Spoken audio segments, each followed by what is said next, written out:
Le dictionnaire a donné plusieurs explications, parmi lesquelles nous avons retenu juste une qui va nous aider. La reconnaissance, c'est un acte par lequel on reconnaît qu'on a reçu quelque chose. La reconnaissance, c'est un acte par lequel on reconnaît qu'on a reçu quelque chose. On l'a reçu soit par empreinte, soit en dépôt, ou par reconnaître qu'on est obligé à quelque chose. Nous sommes redevables à une personne. Et cette personne, c'est Dieu. Dieu, par sa bonté et sa fidélité, ne cesse de nous faire du bien. Imaginons d'abord, depuis que nous avons commencé cette année 2025, l'année passée, pardon, arrivé au 31 décembre. Combien de personnes sont mortes? Combien sont encore dans les hôpitaux? Combien sont dans les comas? Combien de personnes, pardon, étaient entrées dans l'année 2025 en bon uniforme, mais en sortant, ils sont devenus des infirmes.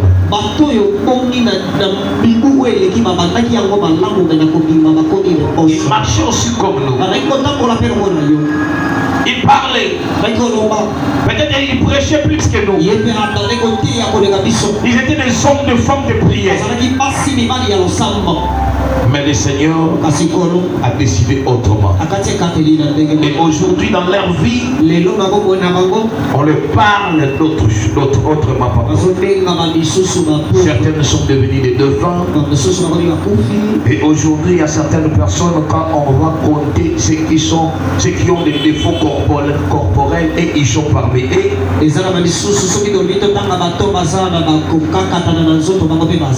ils étaient comme nous au début. Mais qu'est-ce qui a fait que le Seigneur les livre à ces choses? Ce n'est pas parce que le Seigneur est injuste.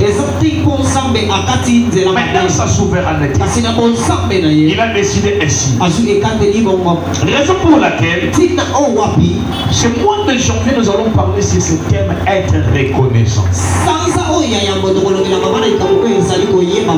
La Bible parle qu'un jour Jésus et ses disciples, il faisait route, il se rendait à Jérusalem, passa par la Samarie et la Galilée. Tout à coup, il y avait un groupe de gens qui étaient des lépreux. Ils étaient quelque part. Parce qu'à cette époque, ils étaient interdits à tout celui qui est lépreux d'entrer dans la ville.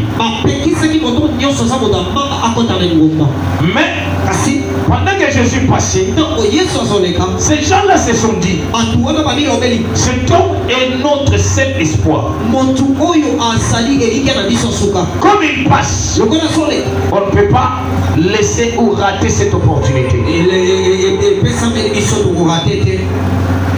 Il n'avait pas le droit de s'approcher vers Jésus. Mais la Bible dit de loin, ils ont commencé à crier, Jésus, fils de David, aie pitié de nous. Jésus, fils de David, ayez pitié de nous.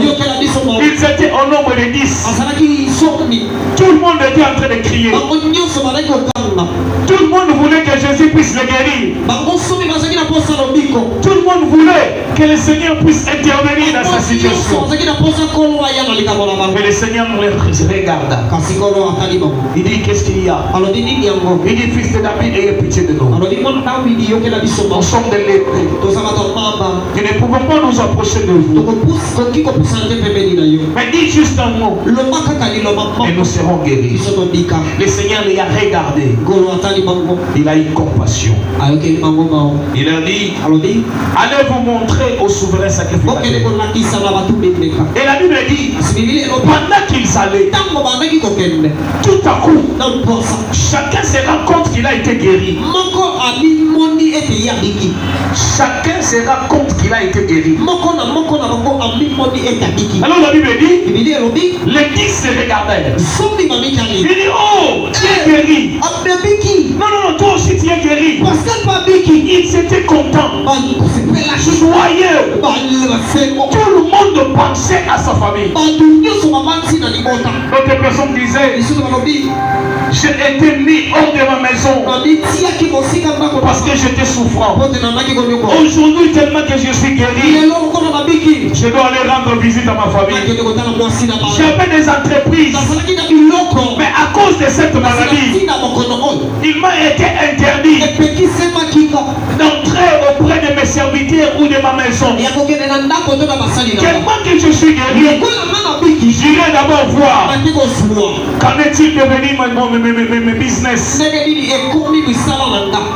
Mais la Bible dit il y avait une personne qui était un Samaritain. Lorsqu'il s'est rendu compte qu'il a été guéri, il dit non. Malgré que j'ai ma famille, malgré que j'ai d'autres choses, que ça fait tant des années que je ne suis pas arrivé là-bas, mais avant d'aller là-bas, je dois d'abord aller rendre grâce à celui qui m'a guéri, à celui qui m'a guéri. Ça fait des années, tout le monde passait par là, et même quand je demandais l'aumône, personne ne pouvait s'approcher de moi pour me donner quelque chose, parce que j'étais méprisé. J'étais un homme maladif. La lèpre m'empêchait d'accéder dans certains endroits. Je dis non, avant d'aller là-bas, je dois d'abord retourner et rendre grâce à celui qui m'a guéri. La Bible dit ceci, Jésus était là avec ses disciples. Tout à coup, il vit une personne venir. Il se jeta à ses pieds. Il dit, Seigneur, moi je suis guéri. Je suis guéri. Raison pour laquelle je suis revenu vers toi pour te dire merci. Parce que j'étais un homme mourant. Mais par ta parole, je suis revenu à la vie. Raison pour laquelle je suis là pour te dire merci. Jésus lui posait la question. Mais vous étiez au nombre de 10. Où sont les 9 autres?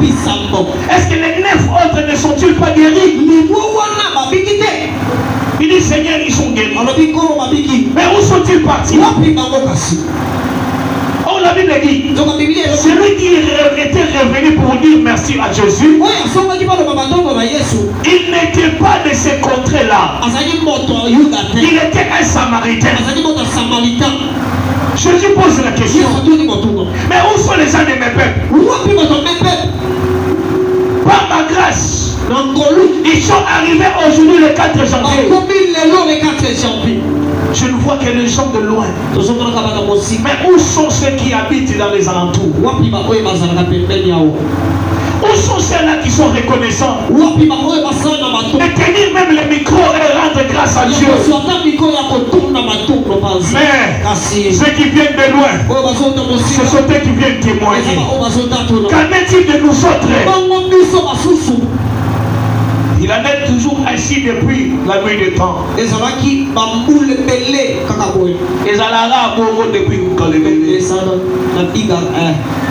Cet homme est rentré pour dire merci à Dieu. La chose a touché le cœur de Dieu. A touché le cœur de Jésus. Jésus lui a dit, tu es guéri, mon fils, et va en paix. Et ta foi t'a sauvé. Bien-aimé le Seigneur, traverser cette grande fleuve qui était l'année 2025, en commençant par le 1er janvier, traverser jusqu'au niveau du 31 décembre. Ce n'est pas quelque chose de facile. Beaucoup sont morts. Beaucoup sont restés. Ils priaient plus que nous autres. Ils servaient le Seigneur plus que toi. Ils donnaient des offrandes plus que nous autres. Ils avaient même la renommée. Mais aujourd'hui, ils ne sont pas là. Qu'est-ce que tu as donné pour que tu sois sélectionné parmi les vivants? Qu'est-ce que nous avons donné? Nous avons l'habitude de payer les factures de la régie des eaux et de la semaine. Chaque fin du mois, quand tu ne payes pas, il y a un motard avec une personne avec un mégaphone. Il dit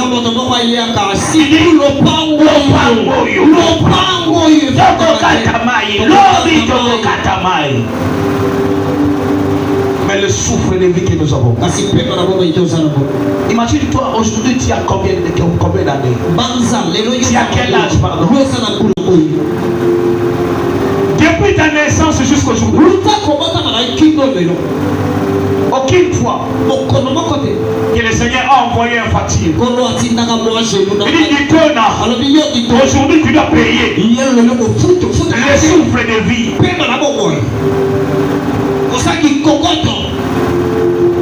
Tout ce que nous avons, on le prend à un prix. On le prend à un prix. Mais le souffle de vie, le Seigneur nous l'accorde gratuitement. Mais pour rendre grâce à Dieu, c'est tout un problème.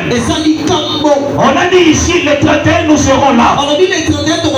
Pour rendre grâce à Dieu, certaines personnes préfèrent aller au salon, se faire coiffer, être beau, être belle devant les gens. Mais il oublie celui qui l'a accordé le souffle de vie. Là-bas tu vas aller payer, mais celui qui t'accorde le souffle de vie, la force que tu as là, et quitter ta maison pour aller te faire coiffer. Cet homme te dit juste, rentre pour me dire merci. Bien aimé, on doit être reconnaissant vers Dieu. On doit être reconnaissant vers Dieu. Lisez-moi Esaïe chapitre 1. Esaïe chapitre 1. Le verset 1 jusqu'au 3e verset. Lisez-moi. Nous lisons au nom du Seigneur. Amen. Prophétie d'Esaïe, fils d'Amon, sur Juda et Jérusalem. Au temps d'Ozias, de Jonathan d'Akaz, d'Ézéchias, roi de Juda. Ciel, écoutez. Dieu est en train de mettre à témoin. Et aujourd'hui, il continue encore à mettre à témoin le ciel et la terre.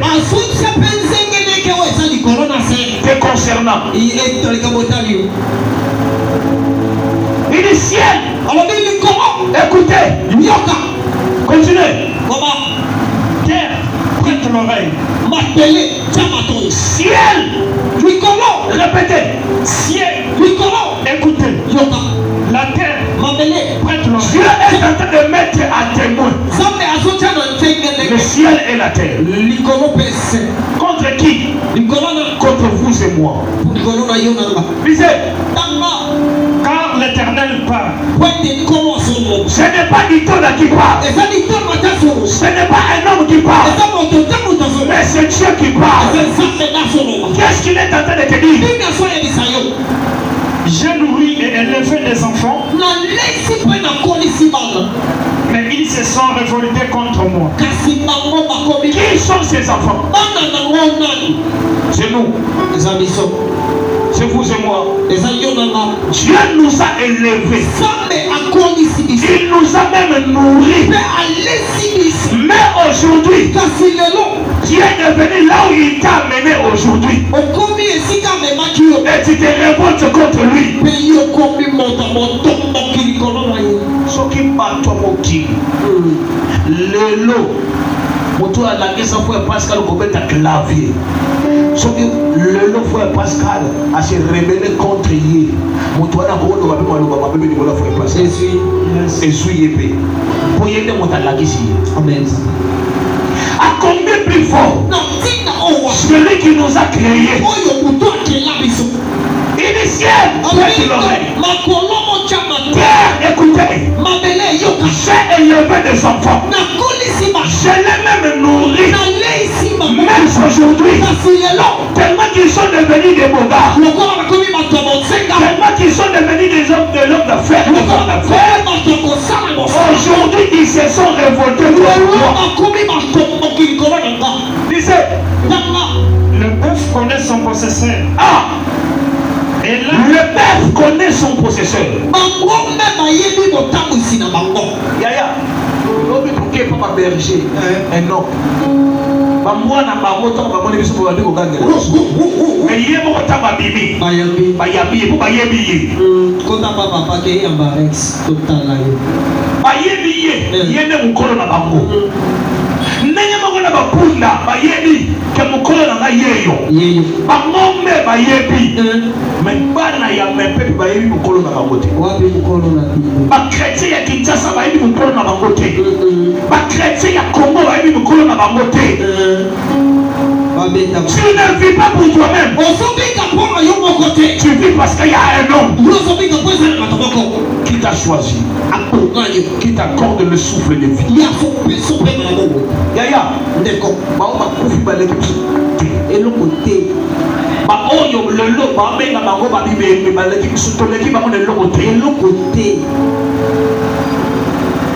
raison pour laquelle il y a un homme qui dit l'endroit où il y a trop de richesses, c'est dans le cimetière. Parce que là, vous allez vous rendre compte qu'il y avait des gens qui avaient des projets. Ils avaient beaucoup d'argent. Ils avaient des choses à faire. Mais ils n'ont pas pu. Parce que le maître a décidé autrement. Ce n'est pas ton argent. Ce n'est pas ta beauté. Ce n'est pas tes connaissances. Mais c'est la grâce de Dieu. Tu dois être reconnaissant à Dieu. Lisez. Israël ne connaît rien. Ne parle pas d'Israël, dis mes peuples. Mes peuples ne connaissent rien. Mes peuples ne connaissent rien. Tu ne connais rien. Parce que le chien connaît son maître. Rex c'est. Ça c'est papa. Même s'il peut se fâcher, il y aura toujours des réserves. Parce qu'il connaît son maître. Même toi, même moi, on ne connaît absolument rien. Nous sommes devenus rebelles, des enfants rebelles. Tu as fini? Mon peuple n'a point d'intelligence. Mon peuple n'a point d'intelligence. Quand le peuple n'est pas sage, ils sont dans la folie. On est dans la folie, disons. C'est la raison pour laquelle, au lieu de venir rendre grâce à Dieu, tu préfères aller vendre. Lakini unateka mbangu et puis yawe uzonga.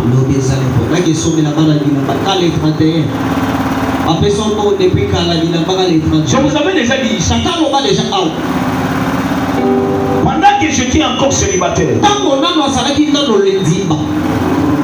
on avait notre maison. Dieu vivant comme une maison de réparation de téléphone et tout comme ça. C'est juste en face de la régie des eaux, juste dans la parcelle de Koubal là. Alors chaque fois que j'avais un programme à l'église, ou chaque fois qu'on avait culte, si j'arrive seulement jusqu'à 15 heures, sans pourtant laisser et me rendre à l'église, tout ce que je travaillais dessus devait me compliquer. Soit je dois payer un téléphone. Je dois payer une autre téléphone. À chaque fois que cela m'arrivait, je ne comprenais pas. Mais un jour, j'étais là. On avait quitté. Et pendant que je travaillais sur une tablette là, j'ai entendu comme si quelqu'un me dit, je t'accorde 30 minutes. Tu dois laisser cette tablette et aller à l'église. Si tu t'entêtes, tu vas acheter une autre. Tu vas payer une autre. Parce que ça va se bousiller. J'étais là, toute seule. Je me dis non, ça peut être mes pensées. Je fais 30 minutes. La tablette s'allumait. C'était juste le problème de touche de volume là. Tout à coup, rien ne marchait. Ça s'est éteint. Yaya, na kundana, na fumola, na excita pi, na salaboye, bien. Na pourquoi tu as besoin là? Na futa tablette mosusu. Par là j'ai compris. Tant que je continuerai à faire de telles choses, je suis un insensé.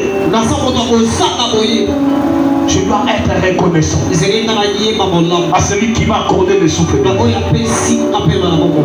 pères, Église de Dieu, Église du Congo, on doit être reconnaissant envers Dieu. Nous ne vivons pas par nous-mêmes. Yaya olaka ero kenda kola no yebi. Mais ero la mo ko yebi te.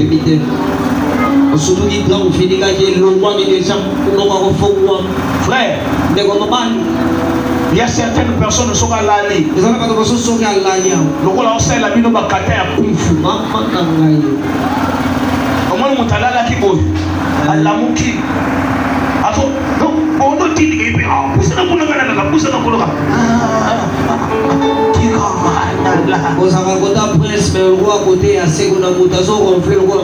Mais le matin tu te réveilles. Tu ne sais même pas ce qui s'est passé pendant la nuit. Mais quand on te dit venir à l'église, c'est tout un problème. Tu es la première personne à venir à l'église en retard.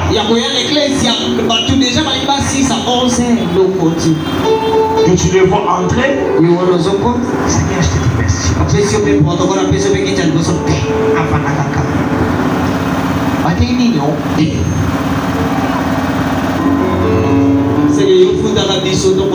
Aujourd'hui, moi aussi, je mets le ciel à témoin. Et la terre. Ça doit être un témoin entre vous et nous. Si vous allez continuer avec cette rythme de négliger les choses de Dieu pour vos intérêts, ce qui va vous arriver, vous n'allez que vous apprendre à vous-même. Dieu a mis le ciel et la terre en témoin. Mon peuple ne connaît rien.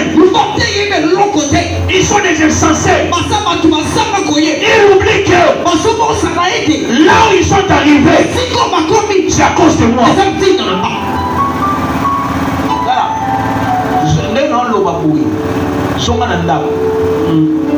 Soit photo na yo ya 5 ans passé, il y a 3 ans passé. Soit il y a de l'autre là. Est-ce que vous avez un elonga avec Gouana, elonga avec matutu. Les longs zamba dépossédés à tirer peinture, papa, au bébé qui tombe dans mes sauvages. Et là, il y a un moto pour tomber la table.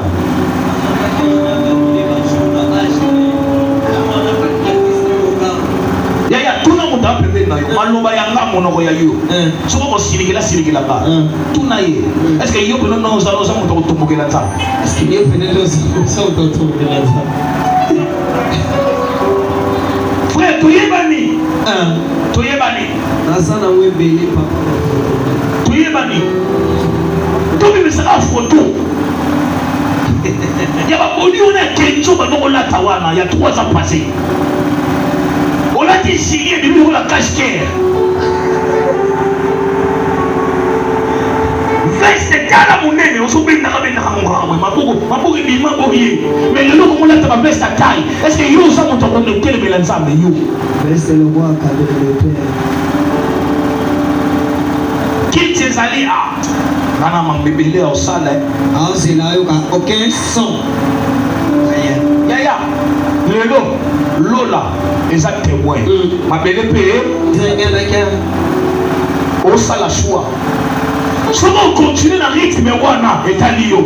Si on dit que la motema est un lion. Mais il y a un loba na yo, ça la reconnaissance na bola monta. On doit saluer bola mon reconnaître.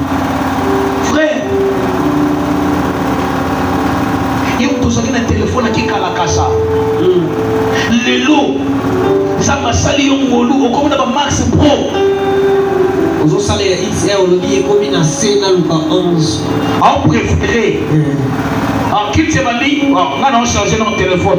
Il y a 12%. Non, j'ai le commentaire à 35. Il y a un petit qui. Vous souvenez dans une église pour aller charger le téléphone, papa. La vie dans la charge, c'est là qu'il charge. Aussi ici. Tamba. Malheur à la nation pécheresse. Malheur à cette nation qui pêche à tout moment devant Dieu. Le péché n'est pas toujours le publicité, la dignité. Nous avons lu ici le dimanche. La désobéissance aussi, c'est comme la sorcellerie.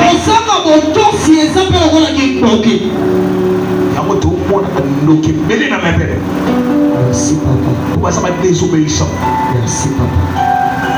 Ce qui dit sauter à awa, yo baga papa. Papa, quand on a la paix, on a vu le soutien. Au PZT. Mais il peut pas mettre la caca. Vous connaissez kata de la ye. D'ailleurs, j'ai l'ensemble bimate ya yote. J'ai l'ensemble bimate ya yote.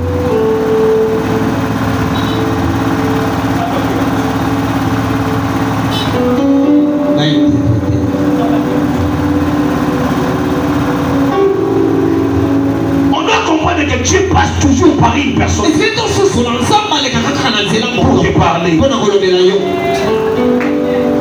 Soyez reconnaissants envers Dieu. Yaya nzamba zuyo wapi.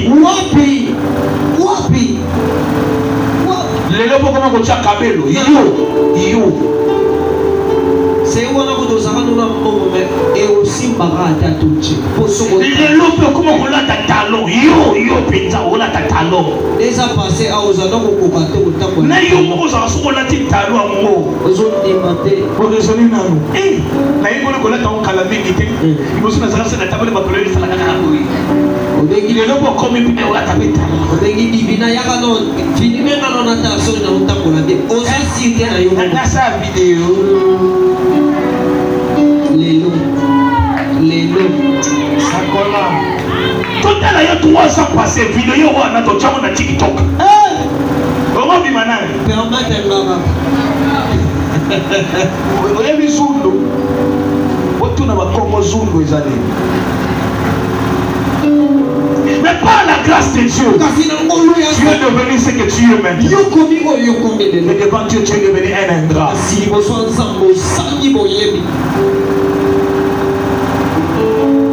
Baluki partout, la table bakiti à la fin de l'année.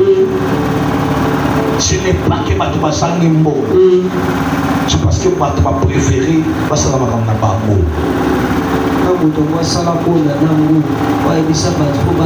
tu dois savoir quand tu rejettes les choses de Dieu, Dieu aussi va te rejeter. Le 31 ici. Combien de temps tu es regarder? Mais celui-là, il est où? Bosso. Basile ici. Ah! Nous sommes les gars pour la biso, nous sommes les pour la yoti, nous sommes les pour la biso. Parle au côté, même comme pour nous sommes les lourds mots, Oh, na molimo tozalaki ensemble te mais na nzoto tozalaki ensemble. Et na nzoto tozalaki ensemble te mais na molimo. Yawa Yo, na vexeni. Omi Yesu kaka. Yo, nzoto na yo awa na yo molimo na yo ezalaki projet na TikTok. Nous sommes allés dans la prière. Nous sommes allés ensemble. Cette année, si tu ne vas pas être reconnaissant envers Dieu, même le miettes que tu reçois là, tu ne vas faire pas c'est trop. Imagine-toi, à cette heure, au moment où nous parlons, combien de personnes sont allées prier Dieu? Même si nous parlons des mêmes sujets. Peut-être c'est l'argent. Peut-être c'est le travail. Parce qu'on est à Pouilly, à l'Omoli au chômeur, à Pessio au Sala. Et si nous, le monde motu, avant qu'il tienne mandat, mais souvent au Sala, nous sommes dans la bonjour père, bonjour père, père, boulot. Alors qui n'a pas vexé, on a la qualité, dit-même de comment. Il faut sauver ma gamme, comment ça y chômer. Cher, mais voici. Lélo, pour exemple, ma passion Libala. On remet le lendo. Vous voyez combien de personnes vont nous Libala.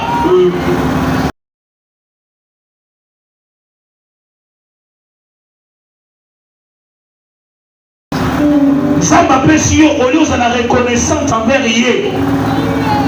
Erakilt, ma colonicolo, moi la verni, ça n'a pas verni. Papa n'est gâté, mais ça qu'est-ce que la salite. Le Kélinza mena pas vexé, oh, on dit ça dans le nanda, il faut soyer bagango. Zamba Sumbabiso. Amen. Pour qu'on s'aille coller l'ennemi. Amen. Et le roi pour qu'on s'aille coller l'ennemi. Jamais à ce pélara n'a pas rebelle. Mais il y a toujours se rébeller devant ça. Chaque premier qu'il tient moi, les qu'il tient action de grâce. Tu as un abat au foie, tu as un abat d'hymne. Tu as un abat de beau. L'île de Messi l'a gâté. Massa, je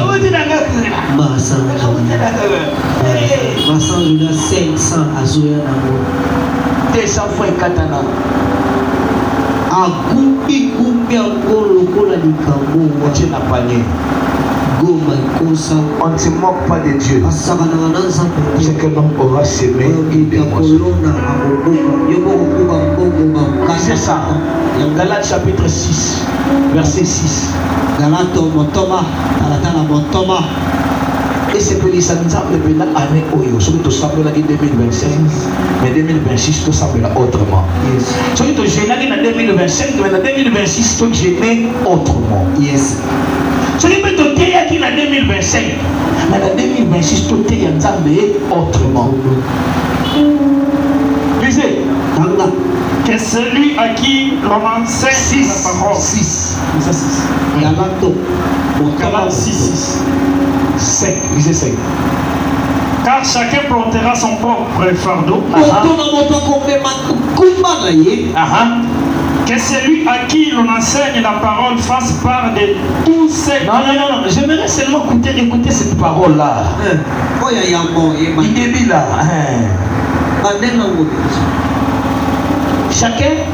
Que chacun examine ses propres œuvres. 5. Papa. 5. Galates 6. 5. Voilà. 6. 5e mois. Car chacun portera son propre. Alors, utuna motu akomema mikumba na ye kombe misanga yote balobiti elwa naza pastike na omema mikumba ya église mobile wana Yesu papa Yesu defendre balobi bon ngalobi bongo tibandela na ngane na yo atana ni mabe. Car chacun portera son propre fardeau. utuna motu akomema mikumba na ye Yo Bible de sa vie était. Berger non, tangue la biso. Berger ya kotango. Bible la Bible na moyen écométrique. On a faux Bible, la Bible sika qui lelo. La Galates chapitre 6, le verset 5. Car chacun portera son propre. Chacun portera. Yaya. Yeba diabo lelo. Omoni mabe na yo. Omoni masumu na yo. Omoni mikuma na yo. Devant Nzambe. Okumema mkutu. Omemi mkutu pele konjo mukuse. Chano lembi. Uzukuma nganga muzukuma. Omemi ya mwini muzwata. Yesu kuta seti siko alomini. Alomini na seti. Ne vous y trompez pas. On ne se moque pas de Dieu. Ce que l'homme aura semé, il le moissonnera aussi. Balobisoyi montaloni marakuja amobuka tondolo. Te papa ezanguma moko te. Sola montaloni nguba amobuka pardon mbuma ya libotu. Te papa ezanguma moko te. Ako tunalo mbuma ya libotu. Est-ce que bataba yebi amo? Ayebi te. Mama kilelo bayebi ka mukombo so papa. Mbuma libotu bataba yebi amo. Ayebi te kilelo. So loni nguba obuka masangu te. Te ezanguma. Yaya so loni kopimela Nzambe mabonza. Yeba obuka pe sécheresse. Mama nzamba zoko wananya peso. Mbongo nanga. Na yebi so bizala yayo. Yayo. C'est mon argent. Yayo ti. Nzambe nda bevisa ki biso. Asimbis biso moko la ko décider azwa, azwi.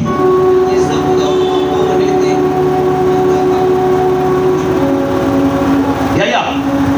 Nandingi ane yango ebandi. Mais yo mo nde kozaona. Sala no examen de conscience. Est-ce qu'on mérite qui vraiment aux alalelo? Est-ce qu'on mérite qui vraiment aux alalako yozawa? Biloko lelo zanamo, est-ce qu'on mérite d'amo? Frère, c'est Nathalie, maîtresse Soyo. Qui a porté les chapeaux? Lui, il a porté les chapeaux. Nakitoko, Touzati, Taylor, Fadla. Ma connaissance, la salade d'amour. TikTok, allez, ils sont abonnés. Même sous petit TikTok, on va dire qu'il faut tailler. Mais les lots à Zate. Nga, les lots, il y a tout. Ça va sélectionner parmi les vivants. So na pime la yepo na nini yebisa ye Nzambe na mikitisi liboso na yo naza ingrat mais cette fois-ci na yoki liloba na ye sunganga Nzambe na bongo la motema nazala reconnaissant envers lui tout mon amour na yo kondela personne na yeli boso na yo oyebi na malamu kolekata nga moko papa esika oyo omemi nga lelo 3 ans passé nazalaki ndenge naza lelo te bolamu na yo eselektionne nga lelo mpona koma bisika naza eza te mpo naza na mbongo eza te mpo naza na baconnaissance eza te mpo naza na baconnexion eza mawa na yo mpe nakoyi na bandame mabe paso tieninga lola na mabele bazala batémoin olobi nanga motu na moto amomema mikumba na ye mpe oyo lona eza yango na kobuka papa yokelanga mawa papa limbisa ngai napusani liboso na yo nasopi motema na nga nalobi na yo papa limbisa kotanga mabe na ngai te kasi yokelanga mawa yaya sambela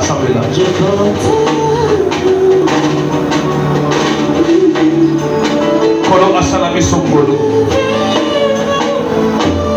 ndenge ototambolaki na 2025 5 ezala nde totambola na 2026 asala biso ngolu asala biso ngolu asala biso ngolu tata asala biso ngolu papa asala biso ngolu mawa na ye ezala likolo na biso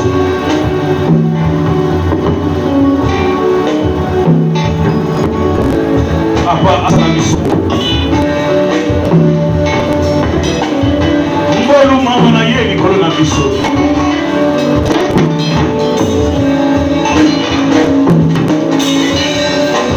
kombo na Yesu Masiya na kombo Yesu Masiya yaya soma boko nocho na mtima tama boko na mtima nanga na ndenge na solo ba roba tata na yini sona yo yoke na ngama yoke na ngama nasa sembote oyo naokanisa yamba odefisi na ndeko defisa kiengratitude oyo naza nango ezotindanga na boya meme kosalela yo ezotindanga na boya meme kopesa yo soki ezaki eza yamba soki ezalate nazanga moto ya nyongo oyo naza nango papa alebisanga lelo nazwi décision koloba na yo yokelanga mawa naboyi la condamné à cause de ingratitude lelo de ukano ya koyebisa yo papa libisaka banda lelo nasalela yo autrement nandimela yo autrement napesa yo naluka yo autrement nasambela autrement parce que naza spécialité bakufi na leki bamoloko mema wana yo esali ngai nazala sélectionné parmi na kombo na Yesu elaki maladi simpesi kozoyoka pasi soki maladi simpesi kozoyoka pasi soki problème soko na yo moche na motema donc père na kombo na Yesu Masiya toyaki lelo koluka moto mokili te me toyei koluka nzambe na bango na bonzambe na yo papa tika lelo maladi nyonso ekotaki kati na esika oyo lokola eza ndako na yo papa sembola loboko no ya boya babeli babika ezala maladi yango ebengami na kombo nini papa pesa guérison père ezala oyo ayaki ayo na baproblème papa sembola loboko no ya boya pesa basolution po totombola kombo na yo na kombo na Yesu Masiya na kombo na Yesu Masiya na kombo na Yesu Masiya sambela mpona offrande na yo eza offrande ya reconnaissance ya liboso opesa nzambe tobanda nano kopesa ye offrande ya reconnaissance ya être ya mouvement ya bonne santé oga nano tela mpona yango ikochini ya mwamba juu yangu Yesu niviche niko chini ya mwamba amia zangu niko chini ya mwamba Yesu niviche niko chini ya mwamba mwamba juu yangu Yesu niviche niko chini ya mwamba amia zangu niko chini ya mwamba Yesu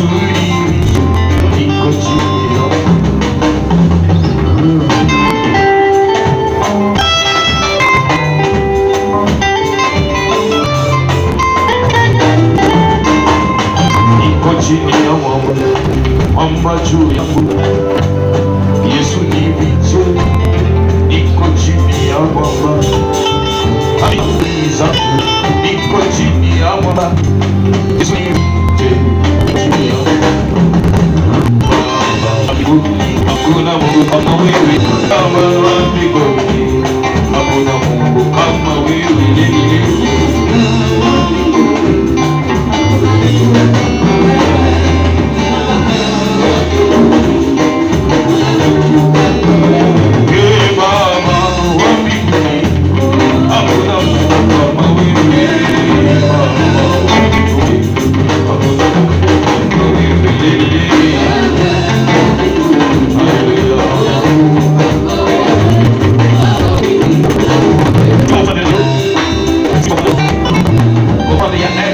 bonne santé s'il vous plaît. Et la mission paquet papa.